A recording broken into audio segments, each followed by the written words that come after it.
नमस्कार। आकाशवाणी जयपुर अजमेर से प्रस्तुत हैं प्रादेशिक समाचार।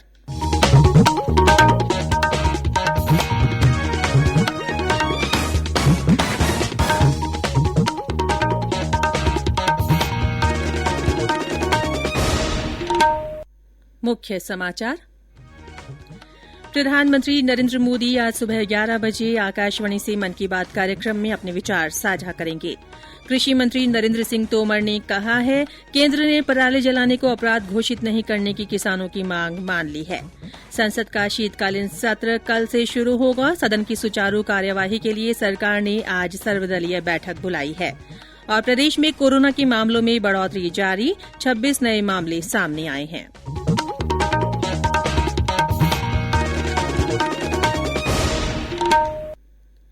समाचारों के साथ मैं ऋतिका गुप्ता। देश ने कोविड टीकाकरण अभियान के अंतर्गत 121 करोड़ से ज्यादा टीके लगाकर इतिहास रच दिया है। इस महत्वपूर्ण कार्य में योगदान करने वाले चिकित्सकों, नर्सों और अन्य स्वास्थ्य कर्मियों का आकाशवाणी अभिनंदन करता है। इसके साथ ही हम आपको सतर्क भी करना चाहते हैं कि कोविड अभी समाप्त नहीं हुआ है। आप सभी से हमारी अपील है कि जल्द से जल्द दोनों टीके लगवाएं और अन्य लोगों को भी टीके लगवाने के लिए प्रेरित करें। त्योहारों के समय कृपया इन 3 आसान उपायों का पालन अवश्य करें। मास्क लगाएं, 2 गज की सुरक्षित दूरी बनाए रखें, हाथ और चेहरा साफ रखें। और अब समाचार विस्तार से। प्रधानमंत्री नरेंद्र मोदी आज सुबह 11 बजे आकाशवाणी से मन की बात कार्यक्रम में अपने विचार साझा करेंगे। ये इस मासिक रेडियो कार्यक्रम की 83वीं कड़ी होगी। आकाशवाणी और दूरदर्शन के पूरे नेटवर्क पर इसका प्रसारण होगा। ये कार्यक्रम आकाशवाणी समाचार की वेबसाइट और न्यूज ऑन एआईआर ऐप पर भी उपलब्ध रहेगा। आकाशवाणी समाचार, दूरदर्शन समाचार, प्रधानमंत्री कार्यालय और सूचना और प्रसारण मंत्रालय के यूट्यूब चैनलों पर भी ये सीधा प्रसारित होगा। आकाशवाणी से हिंदी प्रसारण के तुरंत बाद मन की बात कार्यक्रम क्षेत्रीय भाषाओं में भी प्रसारित होगा। क्षेत्रीय भाषाओं में इसे रात 8 बजे फिर सुना जा सकेगा। कृषि मंत्री नरेंद्र सिंह तोमर ने कहा है कि केंद्र ने पराली जलाने को अपराध घोषित नहीं करने की किसानों की मांग मान ली है। संगठनों ने पराली जलाने पर किसानों पर क्रिमिनल ऑफेंस से उन्हें मुक्त किया जाए, यह मांग भी की थी। भारत सरकार ने इस मांग को भी मान लिया है। श्री तोमर ने किसान संघ से अपना आंदोलन समाप्त करने की अपील की।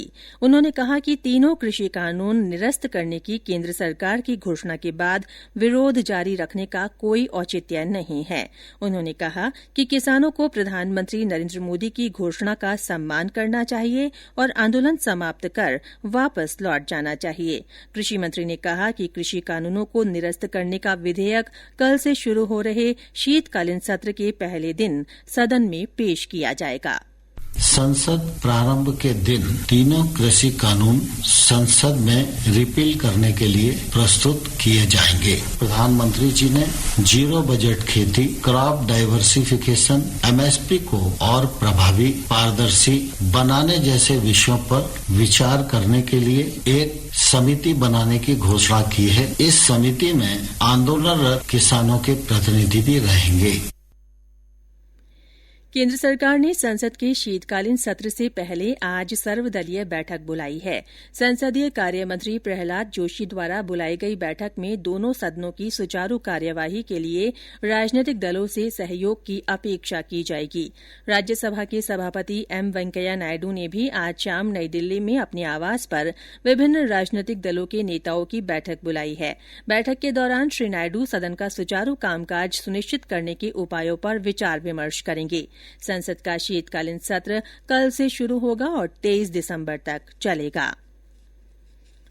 Sikar urban cooperative bank limited के जमाकर्ताओं द्वारा जमा राशि के भुगतान के लिए आवेदित क्लेम प्रस्तावों और बैंक के सभी प्रस्तावों को देखते हुए भारतीय रिजर्व बैंक आरबीआई की बीमा संस्था ने प्रथम दावा सूची के जमाकर्ताओं को कल भुगतान जारी करने का फैसला किया है। ये जानकारी देते हुए बैंक चेयरमैन डॉ प्रदीप जोशी ने बताया कि अंतरिम भुगतान कल वेबकास्ट समारोह में किया जाएगा। समारोह में प्रधानमंत्री नरेंद्र मोदी और वित्त मंत्री निर्मला सीतारमण बैंक के 10 जमाकर्ताओं के समूह से वर्चुअल संपर्क करेंगे। बैंक के प्रबंध निदेशक महेंद्र पाल सिंह ने कार्यक्रम की जानकारी देते हुए बताया कि इस समूह में 10 जमाकर्ताओं के नाम आज सुबह 10 बजे तक भेजे जाने हैं।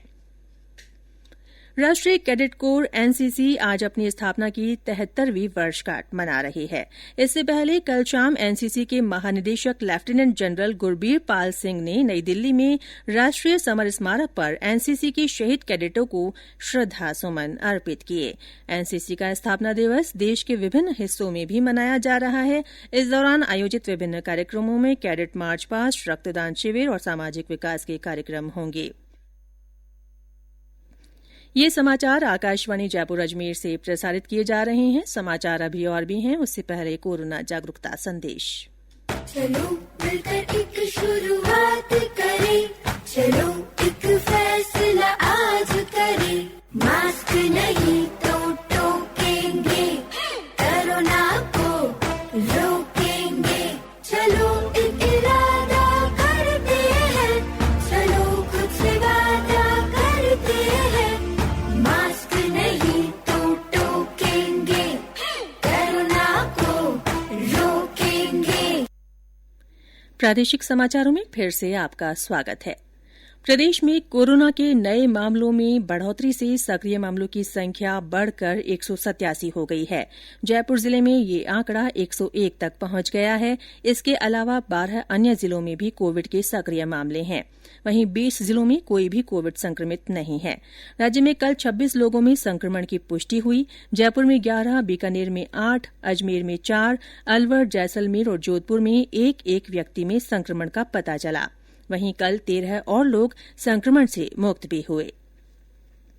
इस बीच बीकानेर संभागीय आयुक्त बीएल मेहरा ने बीकानेर जिले में कोविड उपयुक्त व्यवहार की पालना सुनिश्चित करवाने के लिए ज्वाइंट एनफोर्समेंट टीमों को मुस्तैद करने के निर्देश दिए हैं।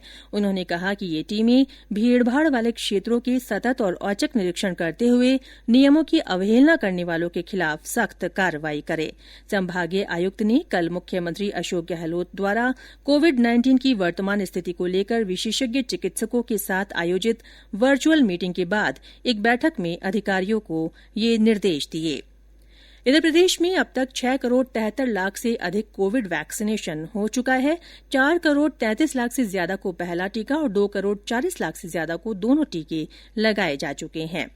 कोविड संबंधी राष्ट्रीय हेल्पलाइन नंबर हमारी वेबसाइट news.air.gov.in पर उपलब्ध है। और अब आजादी का अमृत महोत्सव से जुड़े समाचार। आजादी का अमृत महोत्सव।